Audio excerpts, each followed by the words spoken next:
My name's Alan Carter. I'm the CEO and president of Cabral Gold. We have an advanced gold project in northern Brazil called Cuiu Cuiu, which is immediately next door to G Mining's Tocantinzinho mine. They've just achieved nameplate production. It's the third largest gold mine, and we're right next door. Our project is a district scale project. It has a very, very large footprint here. We have indicated inferred resources of about 1.3 million ounces, and we have over 50 targets that need drilling and testing. We've made several recent discoveries, including the Machichie Northeast discovery in the last year or so. And we have a two-stage development strategy. Stage one is to mine and process the oxide material, the weathered caps, if you like, to our gold deposits. That will generate a significant amount of cash, and we've just released an updated PFS on that. But that will give us the cash to really go after stage two, which is a big prize on our project in Brazil. That is the development of a much larger hard rock operation. I can see, sir. Yesterday you put out an updated pre-feasibility study. Maybe start with giving some numbers on that, and we'll get into it. Yeah, the numbers on the PFS, Matt, are very, very encouraging. And this is an update to the original study that was done in October 24, so about 9 months ago. And it is a starter operation, as I said. It's only to mine the top 60 meters, the weathered material, which is oxide mud, which is all free digging. The big prize is in the underlying hard rock material. But the numbers back in October were $37.4 million of CapEx, 47% IRR, and an NPV of about $25 million. Now, those numbers have gone up a lot, all right? So the IRR, for example, has jumped from 47% 9 months ago to 78% post-tax today. The amount of material that we're going to be mining and processing has jumped from 2,000 to 3,000 tons a day. The capex is virtually unchanged. It's now at 37.7 million US, so it's up 1%. And the gold production is up about 54%. The mine life has extended over 50%, over a 50% longer period. So all the metrics are a significant improvement on what we had back in October 24. And to be honest, there are very, very few projects that have these sort of numbers on them. And this was all modeled at $2,500 an ounce. Now, we're way above that right now. Where are we at? About $3,300 an ounce. So you look at the numbers at $33, and they're off the chart. Okay, but why two-phase? Just remind us what you're trying to solve. Good question. Well, as you know as well as I do, it's been very difficult the last few years for small little junior companies like ours to raise capital. Now, most people have been raising money through dilutive private placements at very low prices because their share prices are all beat up. And it's a bit like a kind of a hamster wheel. They raise money, they dilute the capital structure, and they drill and they come back, 12 months later. We want to get off that hamster wheel. We've got a very unusual project here in that our gold deposits are weathered down to 60 meters, very, very deep weathering. They're all sitting on hilltops, so that means the stripping ratio is very low. So what we want to do is get in a cash flow as fast as we can by initially processing that oxide material, which will should generate a significant amount of cash. We're talking 50 or 60 million US a year pre-tax. With that kind of money, we can really get after the big prize at Cuiu Cuiu, which is the underlying hard rock potential. So I said, we've got about 1.3 million ounces in the resource base right now. 300,000 of that is in the oxide layer, which we want to start exploiting very quickly now. But 1 million ounces right now is in the hard rock potential. It's in the underlying hard rock material. But the potential of that hard rock material, it's probably going to be way, way larger than that. We've got a lot of targets still to fully test at Cuiu Cuiu. So that's the rationale. That's the rationale. Okay. And I might sort of dig into the numbers on this, and then we'll get into maybe the bigger opportunity. Because I think it's important that people don't see this as the project. This is it. It's not. This is stage one. It's a starter operation. Stage one. But it's getting a significant starter operation. If we are able to deliver $50, $60 million a year pre-tax in pre-tax earnings from just the starter operation, that's really material. Our market cap right now is less than that. So, it's exciting times. Okay, well, let's talk about how you get this thing financed, right? Because you still got, $38 million or so to raise, maybe a bit more. Payback at 2,500 gold is less than a year. 10 and what does that? 2,500. 10 months. Okay, so So what does that do for at 3,000? It obviously, I guess, changes. 3,000. I need to look at the numbers. They're in the press release, but it's 7 or 8 months at $3,000 gold, Matt. Right. So with those sorts of numbers, in terms of getting term sheets or soft commitments on this FID, are you in conversation? What do those conversations tell you? Yeah. Those conversations tell us there's a real serious appetite, and that appetite, by the way, is clearly just increased. Appetite to fund this. Now, look, we're not going to do, let's be very clear here, we're not going to do a massive equity raise for $37 million US here. It's going to be likely a combination of debt, possibly a stream, and possibly some equity. We've got serious interest. We've been in conversations with various parties for a number of months, and the focus for us as a management team now over the next couple of months is really to close that off. That is the next big step here. And I think once we've demonstrated to the market that we got the financing secured, that will result in a re-rate the value of this company, I'm certain. Okay, so PFS, can you build this thing off the back of a PFS? Yeah, we can. The PFS actually is a very, very good PFS. It's somewhere between a PFS and a feasibility study. Obviously, we've done a lot of work. Ausenco has engineered has completed all the engineering, and that's one of the world's largest engineering firms. They've built in a 20% contingency into that capex. So the actual capex is more like $30 million, but they've added a 20% contingency to that. So that gets us to the 37. Part of the reason that we've started relatively small is that, as you know, a lot of debt providers look at your market cap when deciding how much money they're going to loan you. And so a lot of the companies, a lot of people you have on your show here, are talking about projects where they've got capital requirements of $300-500 million to build their project, but the market cap is only 100 million Canadian, for example. They've got no chance of getting that debt or getting that financing package in place. What they're doing is they're praying that a major will come in and take them out. I don't think that's a viable strategy. We want to start with a capital cost that we can actually realistically fund, given our market cap, and then build from there. And that's what we're going to do. We've built out the team. We've hired a great guy, a construction manager recently in the last 3 months in Brazil, who's got experience of building heap leach gold projects in Brazil. So that's the direction we're going to go. So how does this thing get built? I mean, you can't, I presume you're going to have to sort of, talk to various contractors about this. But is this very fairly normal for the region? This type of project? Yeah, look, Brazil has a lot of mines. So let's address your first question first. And how do we build this? Well, we're putting a team together with Ausenco and building out our team under Luis Solaro, who's the construction manager I just mentioned. And that they will be responsible for the EPCM on this. EPCM, for those of you who've never heard that term before, is engineering, procurement, and construction management. So it'll be a combined team. Cabral and Ausenco will build this, engineer, build it, procure it. We've already ordered several long lead items like the ADR plant, which is the key recovery plant. So that's on order already. So that's how we're going to get it done. So look, I think on your second point, there aren't a lot of companies that are going this way, particularly on the Canadian side. The Australian side is so much more common, as you know. People are much more focused on getting to cash flow, production, making money as fast as possible. On the Canadian market, it's been a little bit different and continues to be a little bit different. People are drilling and diluting and drilling and diluting and hoping that they're going to come up with a massive gold deposit that's then going to be bought out by Newmont or Kinross. Like I said, I'd prefer not to wait around, with my hands like this. We just want to get after it and start generating cash now.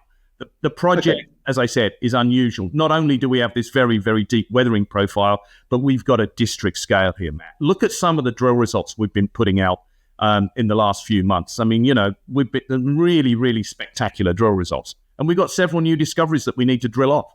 All these things, this whole district is going to take us some time and money to fully evaluate in order to grow this resource base. And this resource base is going to grow significantly moving forward. But it's going to take time and money.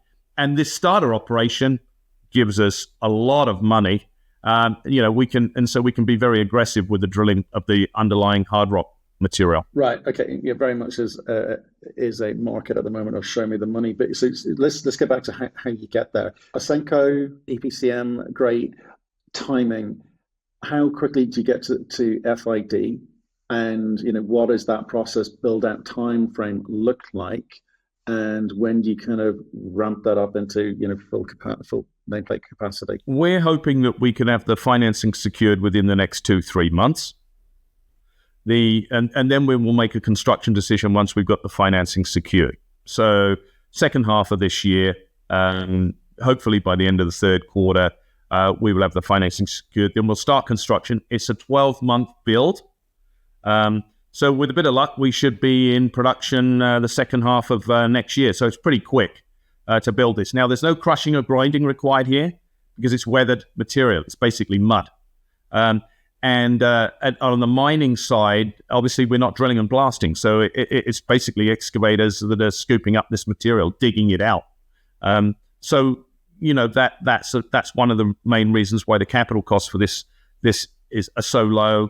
And our operating costs are very low too. And are you literally putting through just the oxide component? There's no kind of saprolite element to that. I mean, I guess what I'm trying to work out. It is the mud, right? Okay. So what I'm trying to work out is then how does that actually work? You're feeding. I don't know what the money schedule looks like, or the plant throughput plan is, and also how that ramps up, but the metallurgical assumptions in this PFS are what, and how do you guarantee that consistency of recovery? Well, let's talk about saprolite, because some of your viewers may not know what saprolite is. Saprolite is basically weathered rock. It's generally red, and it's got the same gold content as the underlying hard rock. And what we're going to be mining here is the saprolite, which is most of the oxide resources we've got, and then the soil cover on top also contains gold. So your point about understanding the metallurgy, we've sent 10 very large samples to a lab in Reno, Nevada, which is called CAPS Cassidy. It is the number one lab for looking at samples from heap leach for this type of heap leach approach, which has been done in hundreds of mines around the world, by the way. The recoveries are excellent.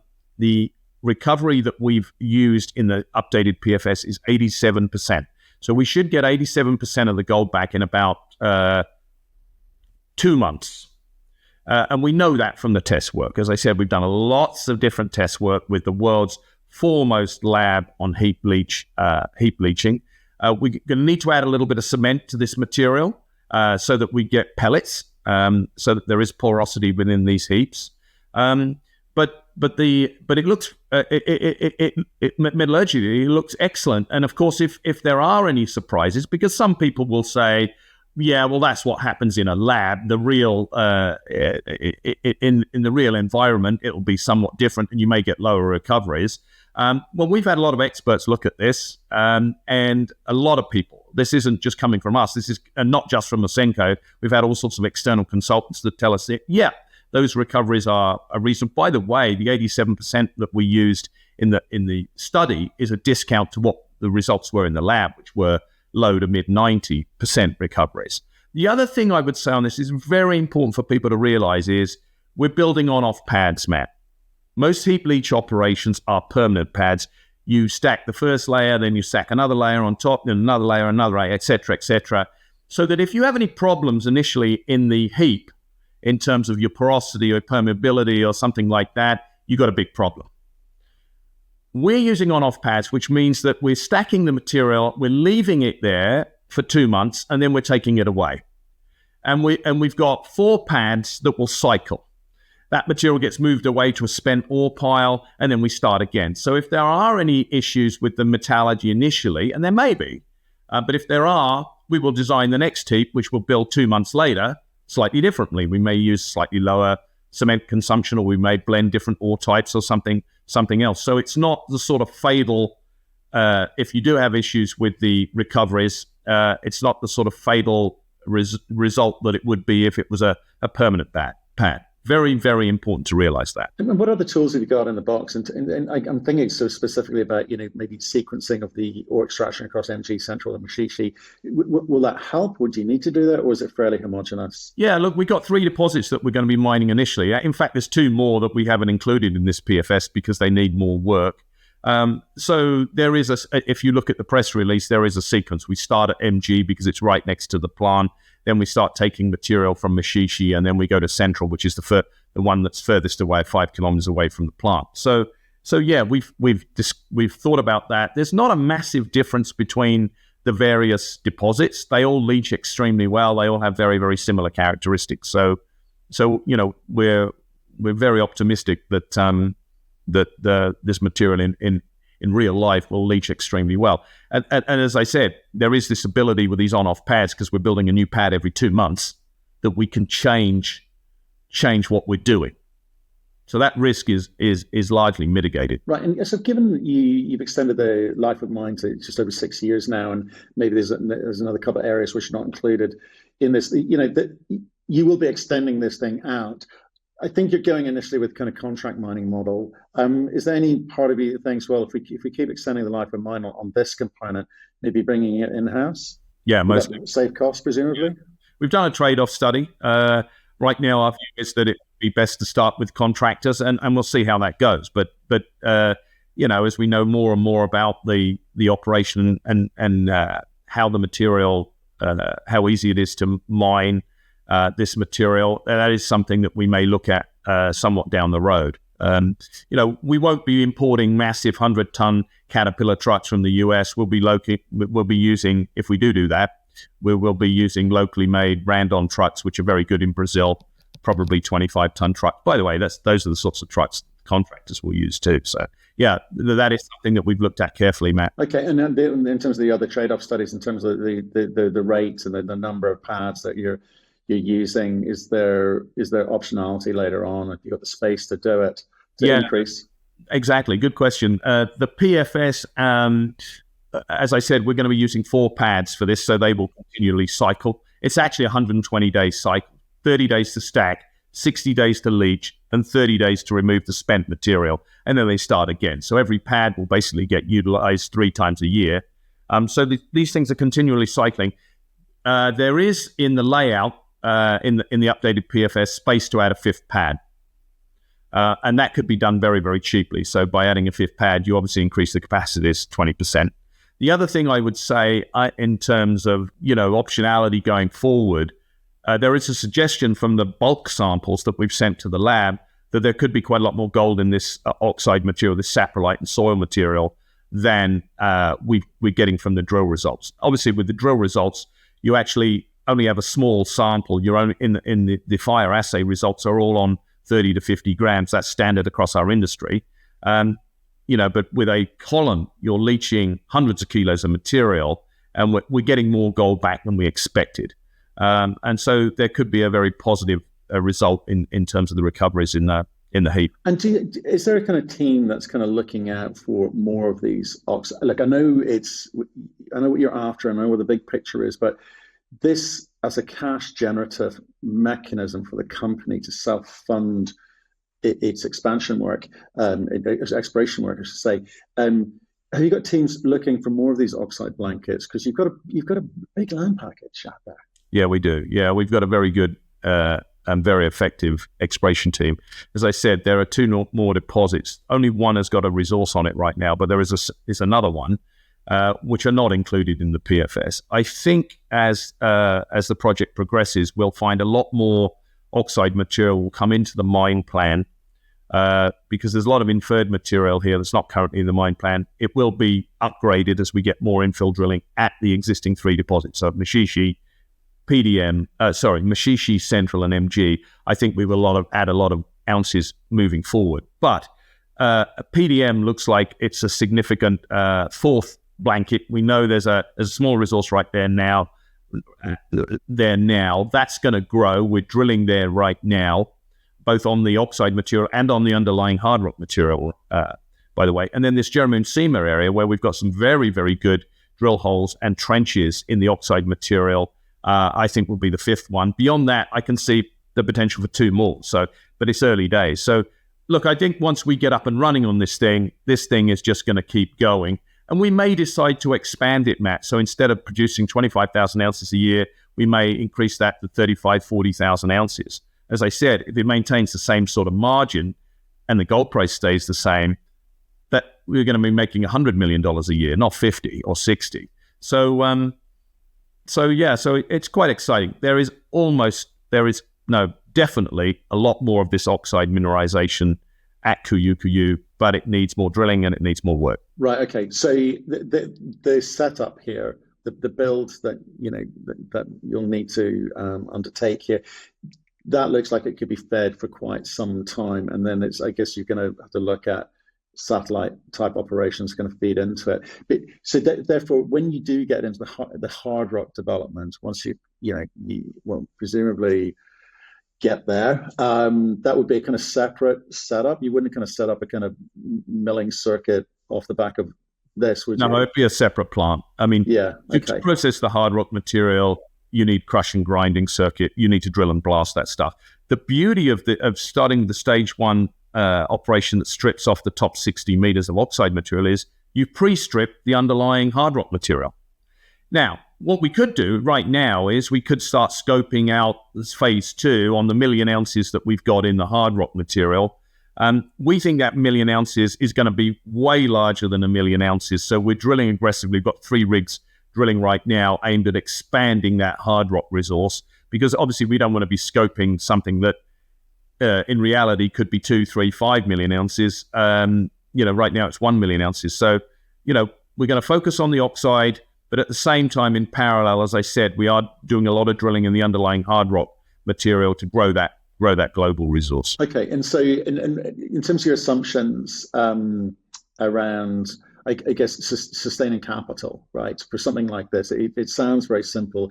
Is it, is there a kind of budget for sustaining capital, and how does that affect the ASIC that's all included numbers? In the PFS, Matt. There is a lot of sustaining capital actually is required here. It's not like we've got a massive fleet of 250-ton trucks that need to be replaced every 5 years. We don't, because right now it's on a contractor basis. The plant is relatively modest. Yes, there are conveyor systems. The ADR, which is the main recovery plant, the absorption plant, is containerized. So that's coming from Australia. That'll be in 3 or 4 containers. So there isn't a lot of sustaining capex that's required. I forget what the exact number is. It's in the PFS study, but it's not a massive number. Right. Okay. And I'm just going to finish off and tidy this bit of the conversation up, which obviously you mentioned Tocam Tazinho next door, and the kind of big, huge infrastructure projects sort of happening in and around that. You're the beneficiary of a lot of that. But just can you give us the kind of run through in terms of access to road access, energy, water, I guess a lot of water. But can you just talk through how you're going to, take advantage of that? Yeah, access to our project is from the southeast, and it's the same road that we come in and from the main north-south highway, the BR-163, that G Mining uses for its Tocam Tazinho project. So they've obviously upgraded that.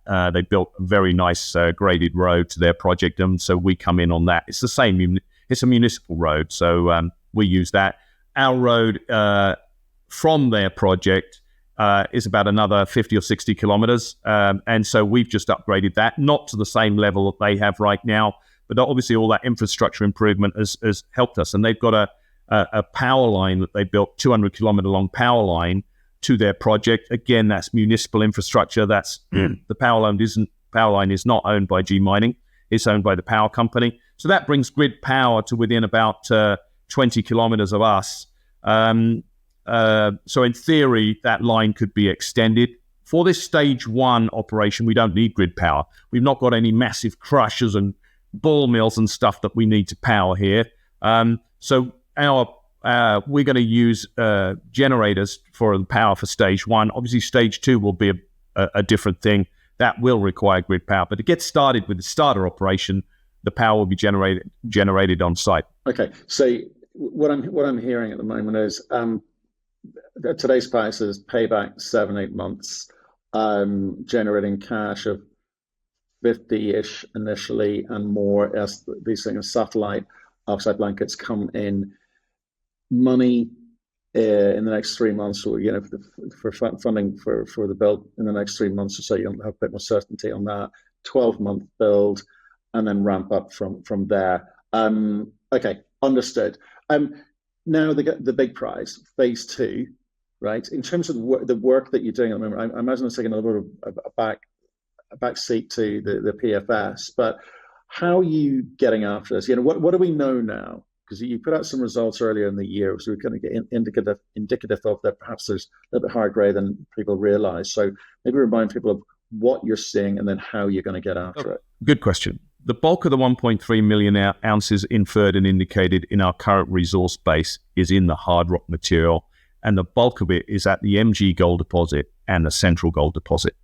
Both of those gold deposits are open at depth, so we're going to drill some deeper holes at MG and central. We're also actively drilling on the new discoveries we've got. So we've got 4 new discoveries here, Matt, none of which have a hard rock resource on them yet. And several of these 4 new discoveries have some excellent drill results. But they all have excellent drill results. So we're doing a lot of drilling on those. We've got 3 rigs operating. We've started with one of the new discoveries called PDM, which is about 1.5 kilometers north of central. PDM has an oxide blanket on the top. It's not part of the stage 1 mine plan right now, but the underlying hard rock potential looks excellent. It looks like another central. So we've already got some holes in it. We've got some very nice results. We're drilling there. There's a lot of results pending from PDM. There's an area 500 meters away from that, which we've never drilled, where we've got trenches on surface, which are averaging 0.9 to 1 gram on surface. That's the same grade as what G Mining's got at Tocantinzinho, or thereabouts. So we're going to be testing that. Then we're going to move over to Machichie. And one of the rigs is starting to move over to Machichie now. Now, at Machichie, as you know, we've got this east-west trending structure called Machichie Main. It's 500 meters north of the MG gold deposit. And the MG gold deposit has a lot of potential at depth. But Machichie Main could be another MG. We don't have a resource on it yet. We've got lots of holes into that. And then just 150 meters to the northeast of that, we've got another zone called Machichie Northeast. And Machichie Northeast, we've drilled some amazing numbers at Machichie Northeast. Last year, we drilled 11 meters at 33 grams. Step-out holes have 12 meters at 27, 6 meters at 13, 5 meters at 24 grams. We need to find out how big that target is. So it's going to be a really exciting time, I think, as we progress the starter operation, get it funded, start construction.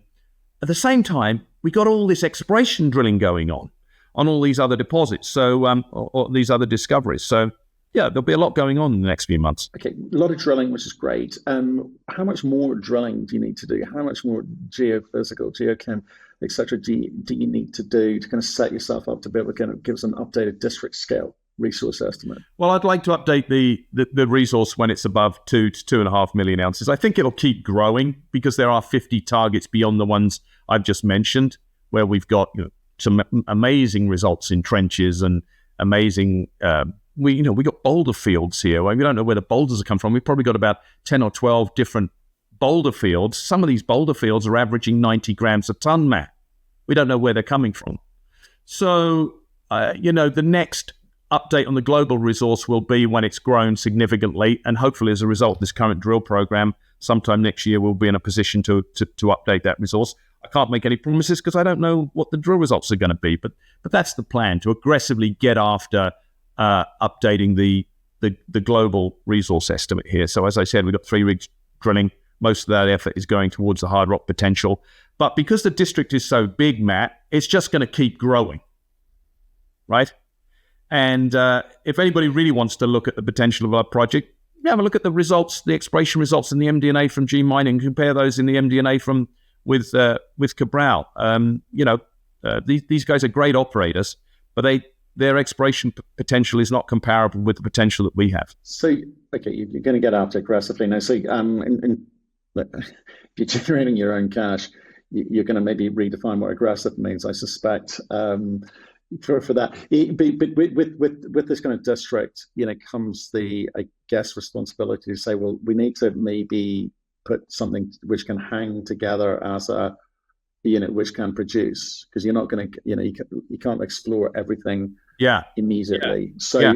so in terms of your plans for, where there will be stuff which you'll do, and you'll not just big step outs, but in different regions with different areas within the region. But where do you think the kind of core of this is going to come from, this initial, sort of hard rock? I think this district could contain 5-10 million ounces plus.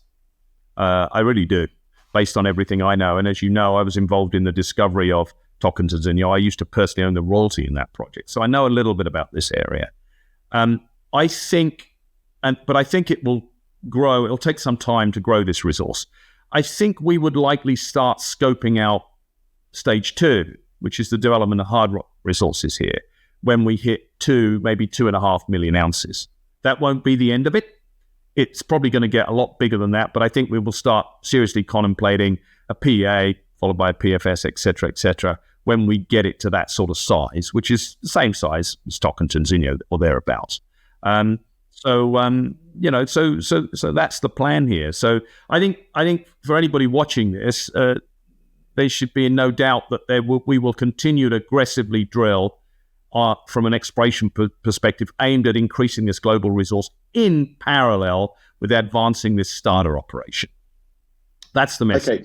Okay. So, phase 2, you're tracking on with, and that'll ramp up over time for sure.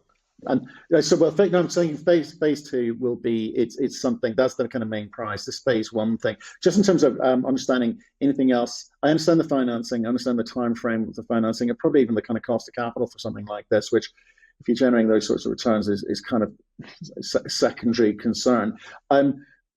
Permitting to do what you want to do, licenses to do what you need to do.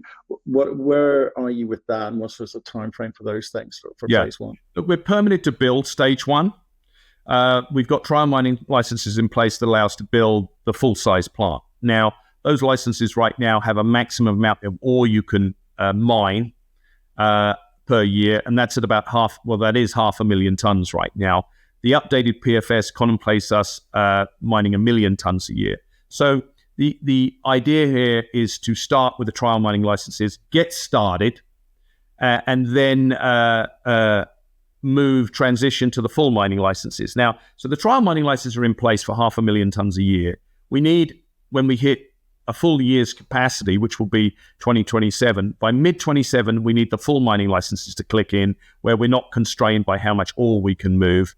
The full mining license process is very advanced. We expect to get the LP, the provisional license, in the next 2 or 3 months, probably the next couple of months, and the full mining license granted by the end of this year. And that, we don't need it till mid-27. So if we get it at the end of 2025, there won't be any sort of constraints on how much material we can move.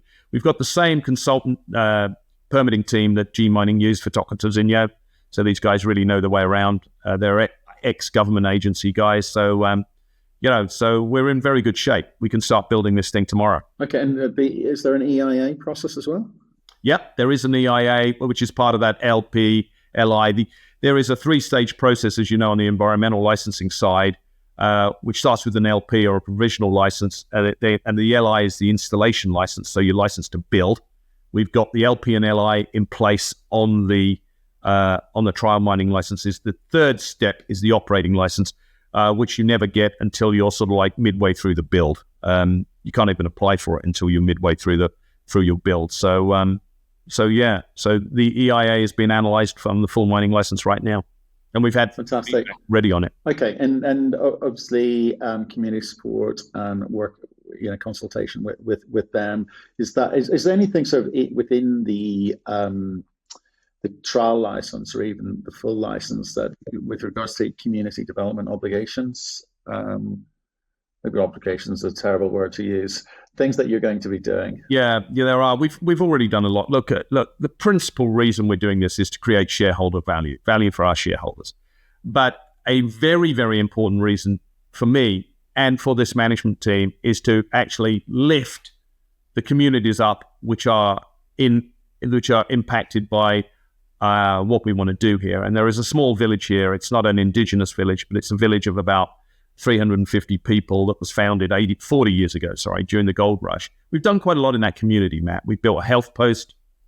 We've renovated the school and lobbied hard for the construction of a new school. So there's a new school there now, which is fantastic. We've put in a new water supply.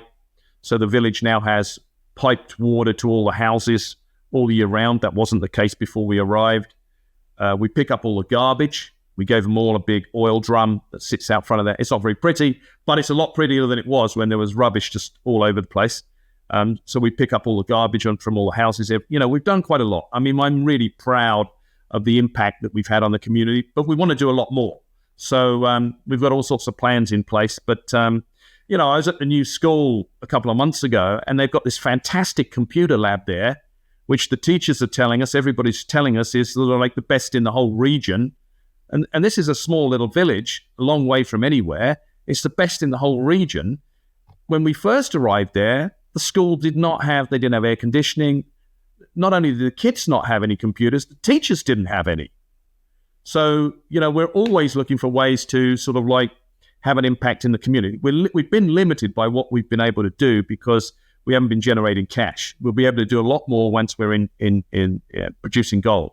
But that is make no mistake about it, that is a very, very important objective for us. Right. Okay. Well, yeah, and as it should be with all companies. I'm glad to hear it. Great news on the PFS. I think this kind of stage one approach, I think more people are understanding it. I say the Aussies have been at it for decades. They know that money is important in a market like this, even more so. So, Alan, congrats on that one. Stay in touch. Let us know how you progress on the funding and the drilling. See you soon. Thanks for your time, Matt. And if anybody has any questions for me, you can reach out to me directly. It's Alan at Cabral Gold, ALAN at cabralgold.com. Please don't hesitate.